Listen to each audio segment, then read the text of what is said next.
इस लॉकडाउन ने हमारी, आपकी और यहाँ तक कि सारी दुनिया ही बदल दी है। इस बदली हुई दुनिया का सबसे बड़ा सबूत आपको मिलेगा गंगा में, वो नदी जिसे भारत में मां कहते हैं, जो देवताओं से लेकर इंसानों तक सबके लिए पवित्रता का सबसे बड़ा साधन है। जिस गंगा को सरकारों के अरबों रुपए और हजारों लोगों का सिस्टम मिलकर भी निर्मल नहीं कर पाया, उसी गंगा ने सिर्फ 50 दिनों में खुद को इतना साफ कर लिया है कि उसके आंचल में अब हिमालय पर्वत की छाया दिखती है। गंगा का बदला हुआ स्वरूप देखकर आप यही कहेंगे कि गंगा ने कलयुग में नया अवतार लिया है।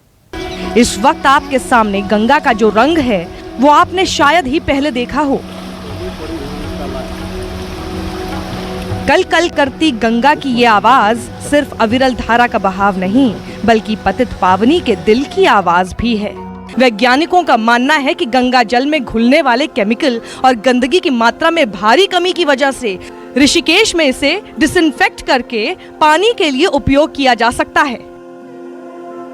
सैंपल हमेशा कलेक्ट करने की कोशिश कर रहती है कि नीचे से कलेक्ट किया जाए, तो हमने ये कलेक्ट जो है नीचे से लिया है और इसका लेवल जो होना चाहिए वो इतना होना चाहिए कि ये हमारे मीटर से ज़्यादा ना हो। और आप इस सैंपल में देख सकते हैं कि जो कलर है इसका बिल्कुल ट्रांसपेरेंट कलर है। हमने ये ग्लास ट्रांसपेरेंट इसलिए लिया है ताकि कलर दिखाया जा सके, जो भी एक तरह का पैरामीटर है वाटर की क्वालिटी को टेस्ट करने की। अब हम TDS की ये मशीन इसमें डाल के देखेंगे कि TDS की वैल्यू कितनी आ रही है।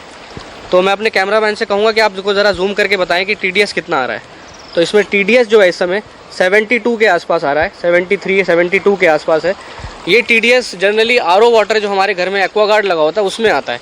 तो इतना प्योर जो है इस समय ये पानी का जो है हमारा जो टेस्ट आया है। उत्तराखंड प्रदूषण नियंत्रण बोर्ड द्वारा देवप्रयाग, हरिद्वार, ऋषिकेश में लगातार जो है गंगा की मॉनिटरिंग की जाती है।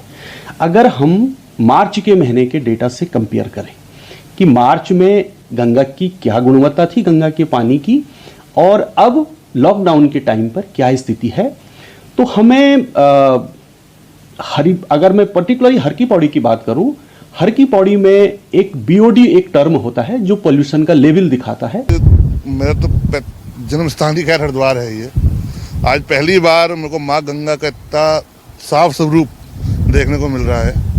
कभी आज तक इतनी स्वच्छ निर्मल नहीं देखी। ये लॉकडाउन के चलते कितना माँ गंगा अपने पुराने स्वरूप में वापस लौटती हुई आ रही है। पहले किस तरीके से आपने भी देखा होगा गंगा मैया किस तरीके से दूषित जल चल रहा था, आज आचमन करने योग्य भी है।